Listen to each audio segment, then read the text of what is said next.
Bharat versus West Indies, जो जीतेगा वो सेमीफाइनल खेलेगा। कोई रन रेट नहीं, कोई परमिटेशन नहीं, कोई कॉम्बिनेशन नहीं।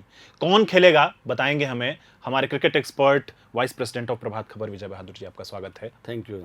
सबसे पहले प्रेडिक्शन ले लूं आपसे कि क्या लगता है आपको, वेस्ट इंडीज या भारत? देखिए, अगर पूरे इंडियन टीम के प्रदर्शन को आप देखिएगा तो टूर्नामेंट के शुरू में सब लोग ही यही मान के चल रहे थे कि टीम इंडिया जो होगी वो T20 वर्ल्ड कप जीतेगी, कुछ अनहोनी ना हो जाए। लेकिन अभी जैसा आपने कहा कि आज जो मैच है बेसिकली ये क्वार्टर फाइनल की तरह है। हाँ, पहले कि आज इंडिया और वेस्ट इंडीज में जो जीतेगी टीम वही सेमीफाइनल में जाएगी। राइट। तो कहीं ना कहीं टीम इंडिया लड़खड़ाती हुई इस टूर्नामेंट में नजर आ रही है। एक इंडियन के रूप में हम लोग चाहते हैं कि टीम इंडिया जीते, जीतेगी भी। लेकिन जिस तरह का प्रदर्शन वेस्ट इंडीज ने अप्रत्याशित रूप से इस पूरे टूर्नामेंट में किया है, तो ऐसा लगता है कि मुकाबला जो है नेक टू नेक हो सकता है। काफी तगड़ी टक्कर की उम्मीद आज ऐसा किया जा रहा है। ईडन गार्डन्स के मैदान पे भारत में होगा ये मैच। लाखों दर्शक वहां बैठने की क्षमता है, आज वो सब साक्षी बनेंगे। लेकिन जरूरी है यह बात समझने की कि जब शुरू हो रहा था, जैसा सर कह रहे थे, तो हमें यह हो रहा था कि भाई विश्व के सबसे तगड़े अगर हिट करने वाले गेंद को मारने वाले कोई बैट्समैन है भारत में, तो वो तो अभिषेक शर्मा हैं, वो तो हमारे तिलक वर्मा हैं, वो तो शिवम दुबे हैं, वो तो हार्दिक पांड्या हैं, वो तो हर्षित राणा के लिए काफ़ी चर्चाएं थी कि वो भी अच्छी बॉलिंग और अच्छी बैटिंग सब कुछ करते हैं। लेकिन ऑल ऑफ सडन हर्षित राणा बाहर होते हैं, अभिषेक बीमार हो जाते हैं, तिलक वर्मा की सर्जरी कुछ दिन के बाद वो वापसी करते हैं, सूर्या का रोल अभी सर बताएंगे कि किस तरह से खेलना शुरू कर देते हैं। और ऐसा लगने लगता है कि भारत में 11 खिलाड़ी ही नहीं है जो सामने वाली टीम को मात दे पाए। देखिए, मैं बताऊं, लाइफ जो है ना वो लेवलर है। लेवलर है इन द सेंस कि जीवन में जब आपको लगता है कि आप श्रेष्ठ हैं तो पता लगता है कि एक दिन ऐसा आ जाता है कि आप फिर धरातल पर आ जाते हैं। टूर्नामेंट से पहले टीम इंडिया के बारे में कहा जा रहा था कि इनविंसिबल है, कोई चुनौती नहीं है। लेकिन अब पूरी चुनौतियां नजर आ रही है। और जैसे कहा जाता है ना, जब आप सफल होते हैं तो आप जैसे एक मैं लाइटर नोट में कहें कि जब आप सफल हैं तो आप, कोई फिल्म का स्टार होता है, वो कपड़े जब उसके फटे हुए भी होते हैं तो वही स्टाइल बन जाता है। और जब वो असफल होता है तो उसने कितनी भी अच्छे तरीके से अभिनय किया हुआ, बहुत वेल टू डू, मतलब वेल ड्रेस्ड हो, लेकिन लोग उसमें ऐप ढूंढने लगते हैं। राइट। तो यही है, जब आप सफल हैं तो बहुत सारी आपकी जितनी भी खामियां हैं सब छुप जाती है। और जब आप कुछ डगमगाते हैं या असफल होते हैं तो आपकी जो खूबियां भी जो हैं उसमें भी खामियां नजर आने लगती हैं। एक बार चलते हैं जरा ये हेड टू हेड वाले मामले में करके देखते हैं। एक तरफ ब्रेंडन किंग और शे होप, दूसरी तरफ ईशान किशन और संजू सैमसन, शायद, या संजू सैमसन और अभिषेक शर्मा। देखिए, अभी तो जो पिछले मैच में जो पहले हम लोग ये समझते थे कि जो भी एक जो क्रिकेट में जो नई थ्योरी चली है कि भाई लेफ्ट राइट कॉम्बिनेशन आपको बना के चलना है। मतलब पिच पर ऐसे बल्लेबाज हों जो एक तरफ राइट हो, एक तरफ लेफ्ट हो। लेकिन आप ये समझिए इस टूर्नामेंट में कुछ ऐसा हुआ कि भारतीय टीम में लेफ्ट हैंड बैट्समैन जो है ज्यादा हो गए। राइट। और चूंकि अभिषेक शर्मा नहीं चल पाए, तिलक वर्मा उस तरीके से उनका स्ट्राइक रेट बेहतर नहीं हो पाया। जिस संजू सैमसन के बारे में हम ये कह रहे थे कि उनका कैरियर जो T20 में खत्म हो गया, अब फिर से इंडियन टीम को उनको रिकंसिडर करना पड़ रहा। आपने देखा होगा एक मैच में प्रेस कॉन्फ्रेंस में सूर्या से जब पूछा गया कि अभिषेक के बारे में आपका क्या कहना है, तो उन्होंने कहा कि आपको लग रहा है कि अभिषेक टीम में संजू, मतलब उनका कहने का आशय था कि आप संजू को देख रहे हैं क्या अभिषेक के बदले में। लेकिन आप देखिए कुछ ऐसा चक्र चला कि अंततः संजू टीम में आ गए हैं। तो मेरा जो अपना मानना है कि इस मैच में शुरुआत जो है संजू सैमसन और अभिषेक शर्मा करें और वन डाउन में मुझे लगता है। एक सर आपसे कमेंट यह भी लेने चाहेंगे कि भारतीय जो टीम है इस खेमे में बल्लेबाजी 7वें 8वें नंबर तक 9वें नंबर तक हम देखते हैं, और जो बॉलर्स का जिस तरह से कॉम्बिनेशन बिठाया जाना चाहिए वो नजर नहीं आता। कई अच्छे गेंदबाज मुझे बाहर दिखाई देते हैं प्लेइंग 11। देखिए, जो मैंने जो भारतीय टीम की स्ट्रेटजी जो देखा है और जो सक्सेसफुल भी रही है कि भारतीय टीम 2 तेज गेंदबाज और फॉर्चुनेटली हार्दिक पांड्या के लेवल का इंडियन टीम में एक ऑलराउंडर है जो आपके एक बॉलर का भी काम कर लेता है। उसके बाद आपके पास 2 जो है जेन्युइन स्पिनर टीम में होते हैं। तो उसमें एक जो एक वरुण चक्रवर्ती अभी जो है पूरे इंडिया वर्ल्ड में जो है नंबर 1 बॉलर हैं T20 में खासकर, राइट। तो वो टीम में अभी होते हैं अगर वो फिट रहते हैं तो। उसके बाद ये चलता है, चूंकि अक्षर पटेल की बैटिंग अच्छी है, हाँ, और जडेजा के जाने के बाद हम उनको देखते हैं, और अक्षर पटेल ने उस तरह से परफॉर्म भी किया है, ठीक है। तो चूंकि एक ऑलराउंडर के रूप में वो खेलते हैं, तो तीसरे स्पिनर की जगह मिलनी थोड़ा कठिन हो जाता है। अब पीछे आपने देखा होगा कि जिम्बाब्वे से पहले वाले मैच में इंडियन टीम एक्सपेरिमेंट अक्षर के बदले जो है वॉशिंगटन सुंदर वो खिला दिया। वो पूरे टूर्नामेंट में उस तरह से सक्सेसफुल नहीं रहे हैं। लेकिन मुझे लगता है आज भी मेरे हिसाब से कुलदीप तीसरे गेंदबाज की जगह कहीं बनी स्पिनर की, तो हो सकता है कुलदीप खेले। अदरवाइज मुझे लग रहा है इंडियन टीम अर्शदीप के साथ, बुमराह के साथ, हार्दिक पांड्या हो गए, साथ में आपको शिवम दुबे बॉलिंग करते ही हैं, और 2 स्पिनर टीम में अक्षर पटेल। और मुझे लग रहा है पिछले मैच से इस मैच में टीम में कोई बहुत ज्यादा कॉम्बिनेशन में बदलाव मुझे तो नजर नहीं आता है। हो लेकिन सकता है अगर ऐसा हो कि मान लीजिए पिच पूरा स्पिनिंग ट्रैक हो, तो वैसे टीम में हो सकता है कि एक फास्ट बॉलर को बैठाकर एक और स्पिनर को कंसिडर करें। जी। लेकिन जब हम सर देखते हैं ये जो टीम है फिलहाल भारतीय टीम, इसको जब ऊपर से नीचे तक पूरा स्कैनिंग किया जाए तो हम पाते हैं कि जो हमने शुरुआत में कहा कि एक प्लेयर हमारा बीमार है, उसका बीमारी का उसके ऊपर इम्पैक्ट है, वो काफ़ी मनहूस टाइप से जो है, कई अभिषेक शर्मा के ढेर सारे विजुअल्स हमारे सामने आते हैं, वो दिख जाता है, वो चेहरे पर नजर आता है उनके कि ऐसी चीज़ें चल रही हैं। तिलक का कॉन्फिडेंस, जो बल्ले से उनसे टच होती थी गेंदें, वो नहीं नजर आती हैं। नीचे आते हैं तो अभी आपने कहा कि शिवम दुबे बॉलिंग कर लेते हैं, लेकिन जो पिछला ही मैच था हमने देखा कि उन्होंने 46 रन दिए 2 ओवर में, 40 रन दिए, और ये जिम्बाब्वे को दिए। ये किसी और ने, जिम्बाब्वे के बल्लेबाज बेनेट खेल रहे थे और कोई एक बल्लेबाज और थे।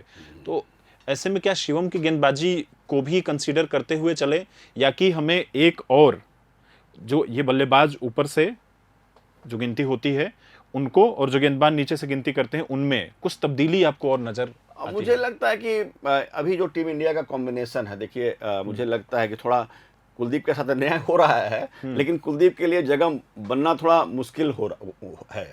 मुझे लगता है टीम इंडिया उसी टीम के साथ जाएगी जो पिछले मैच में जिम्बाब्वे के साथ खेली। क्योंकि आपके पास बुमराह खेलेंगे, अर्शदीप अच्छा प्रदर्शन कर रहे हैं, हार्दिक पांड्या टीम में खेलेंगे, और वरुण चक्रवर्ती, अक्षर पटेल टीम में खेलेंगे, और 5 गेंदबाज हो जाते हैं। और शिवम दुबे आपको, चूंकि उन्होंने बल्ले से अच्छा प्रदर्शन किया है, तो वो टीम में रहेंगे, जो गेंदबाजी भी कर लेते हैं। हम लोगों ने उनको ओवर रेट कर लिया। वो अच्छे गेंदबाज, मतलब वो एक ऐसे गेंदबाज है 2-3 ओवर गेंद फेंक सकते हैं समय आने पर, लेकिन आप उन पर डिपेंड नहीं कर सकते हैं। लेकिन उनका जो रोल है कम बेस, ज्यादा उनका रोल जो है आपको बल्लेबाज के रूप में, और उसमें और बल्लेबाजी में उन्होंने अच्छा प्रदर्शन किया है। 2 प्रमुख बातों की तरफ आपका नजर एक बार ले जाऊंगा। हमने अभी देखा शिवम दुबे को बॉलिंग करते हुए, पिछले 2 मैच में मैंने देखा उन्होंने कंटिन्यूअस जितनी गेंदें फेंकी, 12, 14, 13 गेंदें फेंकी, वो गेंदें उन्होंने फेंकी ऑफ स्टंप के करीबन 1 से 1.5 हाथ दूर, मतलब वाइड यार्कर जैसी बात जो एक शब्दावली इस्तेमाल करते हैं वहां पे, और वो कंटिन्यूअस वही फेंक रहे हैं, वो कोई परिवर्तन नहीं है। गेंद लंबी होती है और उसके आसपास टप्पा खाती है, आगे रहती है और वाइड के आसपास फेंकती है। एक और चीज नजर आई, वरुण चक्रवर्ती का जो सबसे बेहतरीन जो जगह है जहां पे बॉलिंग करते हैं 6 से 8 मीटर के बीच में, लेकिन वो कंटिन्यूअस दाएं हाथ के बल्लेबाजों के लिए 8 मीटर से और पीछे बॉलिंग कर रहे हैं। और ऐसा देखा गया प्रैक्टिस सेशन में कि उनको जानबूझ को कहा जा रहा है कि और आप पीछे फेंकिए। ये अचानक से T20 वर्ल्ड कप के बीच में जो हमारा सबसे बेहतरीन बॉलर है उसकी लेंथ को पीछे करवा दीजिए, शिवम को बोल दीजिए कि आपको सिर्फ वाइड साइड यॉर्कर पूरे उसमें प्रयास करना है। क्या ये ऐसे ही बॉलिंग करते रहे शिवम हमेशा से? नहीं, देखिए, जब मैंने कहा ना कि जब आप की गेंदबाजी पे मार पड़ जाती है, जब आपको पिटाई हो जाती है, मान लीजिए जैसे आपने देखा होगा कि साउथ अफ्रीका के मैच में वरुण चक्रवर्ती को अच्छी धुनाई टारगेट किया मिलर ने, तो आपने कहा कि वरुण चक्रवर्ती का जो वेपन है या जो है उनका लेंथ लाइन, वो हमेशा विकेट टू विकेट बॉलिंग करते हैं और 6 से 8 मीटर के बीच में वो गेंदबाजी करते हैं। करेक्ट। लेकिन जब आगे की गेंद पर उनको पिटाई उनकी हो गई और जब बल्लेबाजों ने हाथ से उनका गेंद रीड करना शुरू किया, खासकर जो उनकी गुगली जो उसको रीड किया, तो लगा कि कहीं ना कहीं एक डिफेंसिव मोड की तरफ टीम इंडिया चली गई, कि जो गेंदबाज आपका सबसे बड़ा वेपन है, आपने देखा होगा कि वो पीछे स्टंप टू स्टंप कर रहे हैं, लेकिन उनकी गेंद की लंबाई जो है पीछे हो गई, तो कहीं से बाहर भी चले जाने लगे।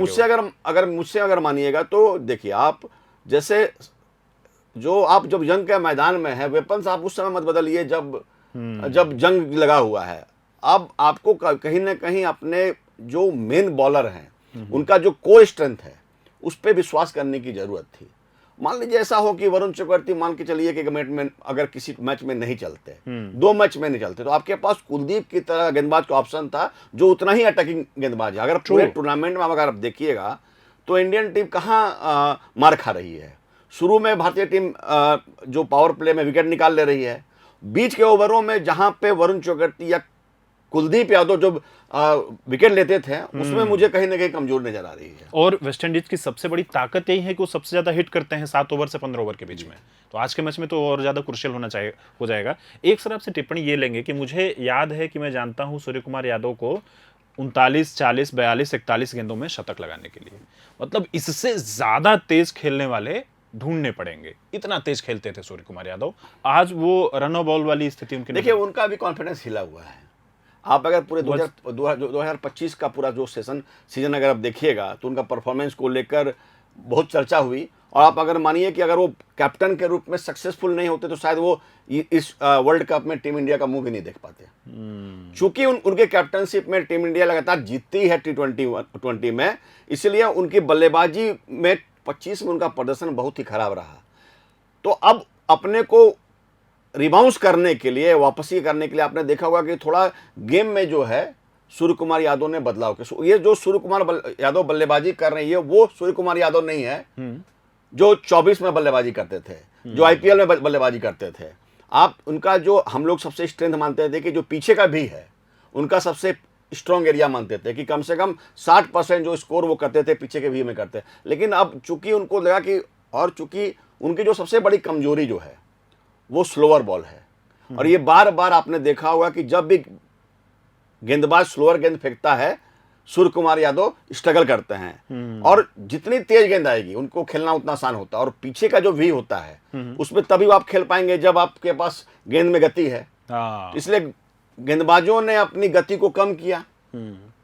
उससे आप देखोगे बार बार वो फंसते हैं, या तो पीछे फंस जाते हैं, या बहुत बार आपने देखा होगा कि एक्स्ट्रा कवर में दाहिनी तरफ मारते हुए। हाँ, तो ये उनकी बहुत बड़ी कमजोरी है। और उसको ही चूंकि उनके ऊपर भी प्रेशर है, उसको देखते हुए भी अब वो जो उनका 150 से 170 का एवरेज होता था स्ट्राइक रेट, अब वो 125 के आसपास में, 150 के आसपास में जा रहा है। उसमें भी शुरुआत में वो जो है और कम 100 के आसपास में ही खेल रहे हैं। तो अच्छा, उसमें एक जो मुझे जो कमी नजर आ रही है उसका एक बहुत बड़ा कारण है कि जो एक टीम में सीट एंकर होता है, एक ऐसा प्लेयर होता है जो पूरे मैच को लेकर चलता है। तिलक वर्मा के बारे में हमको लगता था कि वो उस तरह का काम करेंगे जो विराट कोहली करते थे। लेकिन तिलक वर्मा भी चूंकि नहीं खेल पा रहे हैं तो कैप्टन पे कहीं ना कहीं एडिशनल प्रेशर है। चूंकि मैच के शुरू में अभिषेक शर्मा आउट हो जा रहे हैं, संजू सैमसन आउट हो जा रहे हैं, तो जो इंडिया का जो टॉप 1, 2, 3 है कहीं ना कहीं जो धराशायी बार बार हो रहा है, उससे सूर्य कुमार यादव को अपने नेचुरल खेल से अलग डिफेंसिव मोड में जाना पड़ रहा है। राइट। तो इस वर्ल्ड कप में अगर सही मायने में हम बात करें तो 2 तगड़ी टीमों से अभी तक भारत का वास्ता पड़ा है। एक पाकिस्तान, तगड़ी भी क्या कहें पर ठीक है, वो ए क्लास मान लेते हैं। दूसरा साउथ अफ्रीका। दोनों में भारतीय बल्लेबाजी एकदम लड़खड़ाती हुई नजर आई है। यूएसए का मैच था तो उसमें सूर्या ने कुछ अच्छा कर लिया। जिम्बाब्वे का मैच था तो उसमें लगभग सब ने ही अपने हाथ खोल लिए। तिलक ने भी काफ़ी बड़ी स्ट्राइक रेट से खेला। लेकिन जैसे ही एक स्ट्रॉन्ग टीम साउथ अफ्रीका की टीम सामने आई, इवन पाकिस्तान ने जो पहले ओवर में आगा ने बॉलिंग करी, वहाँ पे हमारे जो बल्लेबाज हैं उनको नज़र आता है कि वो ईशान किशन ने अगर वो पारी नहीं खेली होती पाकिस्तान के खिलाफ तो हमारी पूरी बल्लेबाजी धराशायी होती नज़र आ रही थी। तो यहाँ जो चीज़ एक सवाल मैं आपके लेना चाहता हूँ बतौर एक्सपर्ट, आपने बात कही विराट कोहली का स्टाइल ये था कि वो शुरुआत में धीमा खेलते थे लेकिन वो मैच को अंत तक लेकर जाने का मादा रखते थे। वो आखिर तक खेलते थे, 19वें ओवर 20वें ओवर तक वो आदमी खेलता रहता था।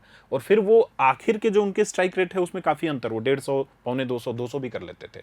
लेकिन क्या आज के जो बल्लेबाज हैं, चाहे सूर्या हैं चाहे तिलक हैं, क्या ये मैच को उतना डीप अंदर तक लेकर जाने की स्थिति में पहुंच रहे हैं? क्योंकि साउथ अफ्रीका ने बाद के समय में किसी से बॉलिंग कराना शुरू कर दिया था। देखिए विराट कोहली इतनी खराब बल्लेबाजी कि मतलब केशव महाराज तो उन्होंने खेले ही खेले, बावजूद उन्होंने मतलब अपना जो भी उनको जितने बॉलर मिल रहे हैं सबसे बॉलिंग करा रहे थे। देखिए विराट कोहली है। विराट कोहली का जो हम किस खिलाड़ी के बारे में बात करें जिसके बारे में माना जाता है कि दुनिया में शायद आज तक उससे बड़ा रन चेजर नहीं हुआ है। मतलब ये आज के दौर की बात नहीं है, किसी दौर को हम लोग बोलते हैं कि सचिन तेंदुलकर सबसे महान खिलाड़ी रहा है। और बहुत सारे दुनिया में खिलाड़ी हुए, आप समझिए कि रिकी पॉन्टिंग हैं, ब्रायन लारा हैं, इस तरह के बहुत सारे खिलाड़ी हुए हैं। लेकिन कम से कम वनडे और T20 फॉर्मेट में जिस तरह का रन चेस करने की क्षमता और जिस तरह का मेंटल टफनेस विराट कोहली ने दिखाया है, वो शायद मुझे नहीं लगता कि मैंने जानकारी में तो मुझे नहीं लगता है। तो उस व्यक्ति का या उस खिलाड़ी का रिप्लेसमेंट ढूंढना बहुत कठिन है। समय समय पर सूर्या, तिलक वर्मा, इस तरह के खिलाड़ी वो काम करने की कोशिश करते हैं, लेकिन उस कंसिस्टेंसी का जो लेवल था, तो मुझे लगता है कि वो, और देखिए ये कहना मुझे लगता सही नहीं है कि वो धीमा खेलते थे। आप ये देखिए कि विराट कोहली शुरुआत में 120-125 के आसपास का उनका स्ट्राइक रेट होता था, और जब मैच खत्म होता था तो कम से कम 150-140-150 के आसपास का उनका स्ट्राइक। तो ये कहना कि उनका जो खेलने का तरीका था, जो प्रॉपर क्रिकेटिंग शॉट है, जिसमें रिस्क कम दिखता था, बहुत ज्यादा लगता था, लेकिन आप देखिएगा वो अपने टाइमिंग पे, अपने प्लेसिंग से चौका वहां भी बनता था। लेकिन आप कोई खिलाड़ी आराम से खेल कर अगर अपने टेक्निकल खेल से या एक कन्वेंशनल क्रिकेटिंग शॉट करके वो चौका छक्का मारते थे। और जब इस तरह के खिलाड़ी होते हैं, आपको बहुत ज़्यादा फ्लैम्बॉयंट होता है, बहुत ही ज़्यादा एग्रेसिव है, बहुत ज़्यादा रिस्क, तो लगता है कि बहुत वाउ फैक्टर जिसको बोलते हैं ना हम लोग। तो विराट कोहली तो देखिए विराट कोहली है, वो अभी तक रिप्लेसमेंट टीम इंडिया हम लोग जैसे को लगता था कि शायद शुभमन गिल वो रोल निभा सकते हैं, लेकिन शुभमन गिल ने जिस तरह का परफॉर्म T20 में किया है, वनडे में वो ठीक खेल रहे हैं, लेकिन T20 में उनकी बल्लेबाजी में कमी नहीं आती है। दम नहीं है। आज के जो मैच दो टीमें हैं उनके बारे में थोड़ा सा डिस्कस करें कि एक तरफ भारत जिम्बाब्वे को बहुत अच्छी से एक जीत लेकर के आ रहा है, दूसरी तरफ वेस्ट इंडीज साउथ अफ्रीका से हार के आ रहा है। मनोबल निसंदेह भारतीय टीम का बेहतर होगा, लेकिन वेस्ट इंडीज वो टीम है जिसके कोच डरेन समी 2 बार के विजेता हैं, वो विनर माइंडसेट वाले हैं। कई बार हमने आकाश चोपड़ा और कितने लोगों को कहते सुना है कि भैया जो IPL है ना, इसका नाम असली में वेस्ट इंडियन क्रिकेट लीग है, यानी कि उन्हें भारतीय सरजमी पर खेलने का सबसे बेहतरीन अंदाजा है। पूरे विश्व में जहां कहीं भी लीग मैचेस होते हैं, चाहे वो ऑस्ट्रेलिया में हो, इंग्लैंड में हो, पाकिस्तान में हो, अफगानिस्तान में हो, वहां वेस्ट इंडीज के खिलाड़ी जाके खेल रहे होते हैं। तो वो लोगों ने टेस्ट और वनडे को तो कमोबेश टाटा बाय बाय कर दिया है, लेकिन उनकी जो T20 की पकड़ है वो भारतीय टीम से ज्यादा तगड़ी नजर आती है। ऐसी स्थिति है क्या? देखिए, भारतीय टीम से ज़्यादा तगड़ी तो मैं नहीं कहूँगा, क्योंकि देखिए थोड़ा मुझे लगता है टीम इंडिया के एक मैच के परफॉर्मेंस के बाद उसको अंडररेट करना भी थोड़ा टीम इंडिया के साथ इंजस्टिस हो गया, क्योंकि भारतीय टीम ने पिछले 3-4 सालों में T20 में बहुत ही शानदार प्रदर्शन किया है। उतनी कंसिस्टेंसी जो है वेस्ट इंडियन टीम में नहीं है। लेकिन एक जरूर है कि जिस वेस्ट इंडियन टीम को हम लोग वेस्ट इंडीज क्रिकेट को हम लोग मानते रहे कि वो कमजोर हो गई है, लेकिन T20 फॉर्मेट में कहीं ना कहीं अभी भी उनमें दमखम बाकी है। और उनका जो एक नेचुरल जो टैलेंट है, जो शुरुआती दौर से जिसको हम बोलते हैं ना कि कैरेबियन जो एक स्टाइल होता है खेलने का, कि जिसको बोलते हैं बेलॉस, एकदम अब इसको बोलते हैं बेलॉस होता है, जो बहुत ही एकदम लीडर तरीके से खेलने का जो अंदाज होता है, एग्रेसिव क्रिकेट, उस तरह से ही क्रिकेट वेस्ट इंडीज ने खेला विवियन रिचर्ड के जमाने से लेकर ब्रायन लारा के जमाने तक। तो वो cricket basically West Indian team को सूट करती है, और जिस तरह का एक रिसोर्स उनके बैकएंड से आ रहा है, वो एग्रेसिव क्रिकेट खेल रहे हैं और उसमें वो ग्लिम्स दिखता है। तो कोई भी टीम वेस्ट इंडीज को अंडररेट नहीं कर सकती है, और किसी भी दिन वो टीम किसी को भी हराने की क्षमता रखती है। इसलिए जो भी टीम उसके खिलाफ में खेलेगी उसको सजा करने की जरूरत है। राइट। तो निसंदेह अभी की जो वेस्ट इंडियन क्रिकेट टीम है, मौजूदा जो समय है, ओपनिंग जो 2 बल्लेबाज कर रहे हैं, दोनों स्विच हिटर हैं, जो जोर जोर से मारते हैं, दूर मारते हैं, जो 1 डाउन पे आ रहे हैं, वो इस पूरे टूर्नामेंट में सबसे बड़े जो है हिटर के तौर पे निकल के हैं। सिमरन हेटमायर, भारत में काफ़ी खेलने का उनका अंदाज़ा है, राजस्थान और दूसरी IPL टीमों में खेलते रहे हैं। उसके बाद रोमिन पावेल आ रहे हैं। रोमिन पावेल को कमोबेश कैरन पोलार्ड और आंद्रे रसेल का वो कॉम्बिनेशन में आता है, कॉकटेल की स्थिति है। वो जिस तरह से मारते हैं, तो अगर 30 गेंद में 100 रन चाहिए, तो फिर ऐसा नहीं कि रोमिन पावेल अगर क्रीज पे है तो ये नहीं हो सकता, वो होने के चांसेस बनते हैं, क्योंकि वो कहीं से कहीं भी मारने की क्षमता वो रखते हैं।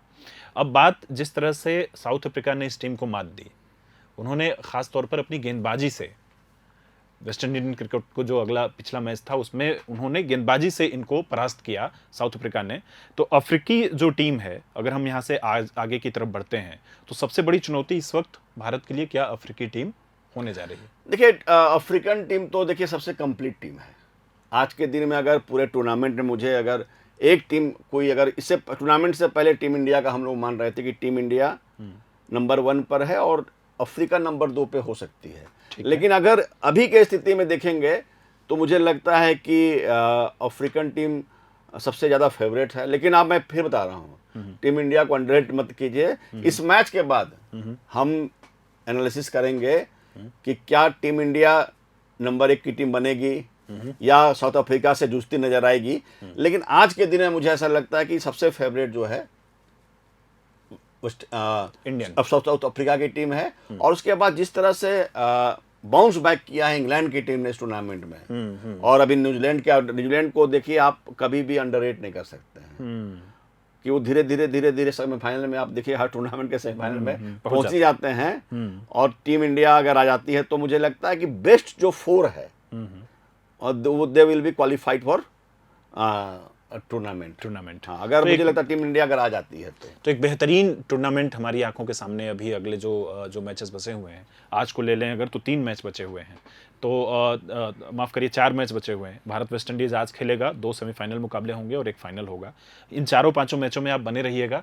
हम टीम के भीतर की उन बातों को लेकर के आपके सामने पेश होंगे। जैसे सर ने बहुत अच्छी बात एक जिक्र की कि वरुण चक्रवर्ती की लेंथ या स्टाइल क्या है जिसके जरिए वो पूरा सामने वाले को छकाते रहें, लेकिन वो लाइन और लेंथ ही खोती हुई नजर आई। क्यों? क्योंकि उन्होंने जो अफ्रीका की टीम ने पिछले उनका कॉन्फिडेंस मुझे लगता है नहीं, तो कुलदीप यादव को उन लोगों ने किया था। और इस टूर्नामेंट में भी जो अभी जो अफ्रीका के विरुद्ध जो उनको मार पड़ा, तो मुझे लगता है कि वरुण का भी कॉन्फिडेंस जो है ना थोड़ा हिला हुआ है। तो मुझे लगता है 1-2 मैच की पिटाई से देखिए, जो एग्रेसिव बॉलर होगा, कोई भी एग्रेसिव बॉलर है, खासकर जो स्पिन जो विधा में माहिर है, उसको पिटाई के लिए तैयार रहना पड़ेगा। लेकिन वहीं पर विकेट के चांसेस भी है।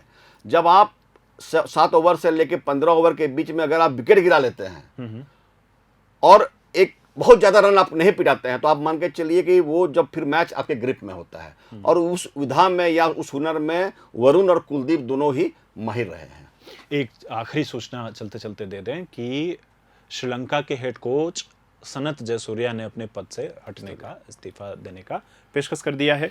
लगभग शायद वो पास भी होने वाला है। ये जो बड़े टूर्नामेंट होते हैं, ये ना किसी की आहुति और बलि लेके चले जाते हैं।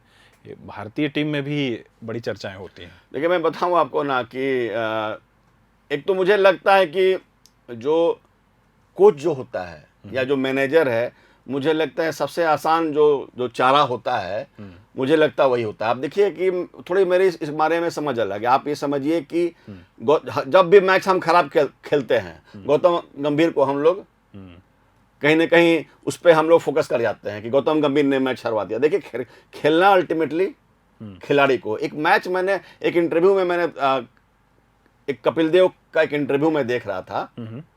कपिल देव ने कहा कि भाई, शायद वो कभी कोच थे, तो उन्होंने कहा कि मेरी वो स्थिति है कि मैं सचिन तेंदुलकर को क्रिकेट सिखा सकता हूं। बोला कि जो बड़े खिलाड़ी या कोई भी खिलाड़ी जो टीम इंडिया या किसी भी दुनिया के किसी भी टीम में वो खेल रहे हैं, रूटीन बेसिस में आप उनको कोई बहुत ज्यादा नहीं सिखा सकते हैं। जरूर अगर कुछ तकनीकी पहलू है, वैसी चीज है जो आपको कहीं ना कहीं दिखता है कि कमी दिख रही है, तो उसको गाइड करता है। आप इस मामले में मुझे लगता है सबसे बेहतरीन जो 2 कोचेज मुझे लगता रहे हैं, एक तो राहुल द्रविड़ रहे हैं, जो विशुद्ध रूप से एकदम मेथोलॉजिकल तरीके से कोचिंग उनकी थी कि कैसे प्लेयर्स को ग्रूम करना है, अपने को पीछे रखना है। उसके बाद रवि शास्त्री को आप दिख रहा है, रवि शास्त्री का है, ठीक है, आईसीसी के बड़े टूर्नामेंट उनके नेतृत्व में टीम इंडिया ने नहीं जीते हैं, हाँ। लेकिन आपने देखा कि उनके नेतृत्व में बहुत ही बेहतरीन टीम इंडिया ने प्रदर्शन किया, क्योंकि उन्होंने ऐसा माहौल बनाया कि कोई भी टीम पर, देखिए सिर्फ स्किल नहीं है, टीम का माहौल भी बहुत असर डालता है खिलाड़ियों के प्रदर्शन पर। अगर खिलाड़ी को लगेगा कि जो कोच है, जो कैप्टन है, वो मेरे पीछे खड़ा है। आज अभिषेक शर्मा इसलिए बाउंस बैक कर पा रहे हैं कि सूर्या को उस पर कॉन्फिडेंस था, सूर्या को उस पर कॉन्फिडेंस था।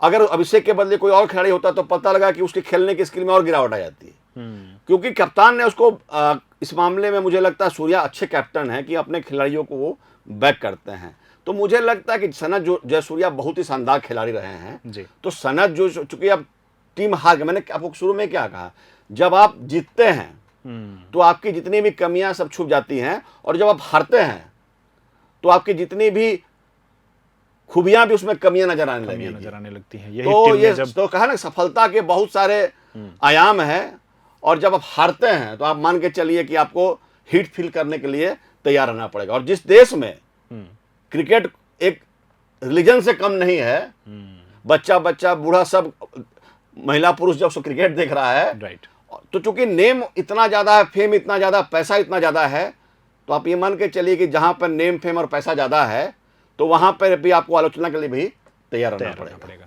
बहुत बहुत शुक्रिया विजय जी आपका, आप हमसे जुड़े। लाइव के लिए भी आप तैयार रहिएगा, लाइव हम इस पूरे टूर्नामेंट के दौरान कई बार आते रहेंगे। बहुत बहुत धन्यवाद। प्रभातखबर.com, विश्वास वही, रफ्तार नहीं।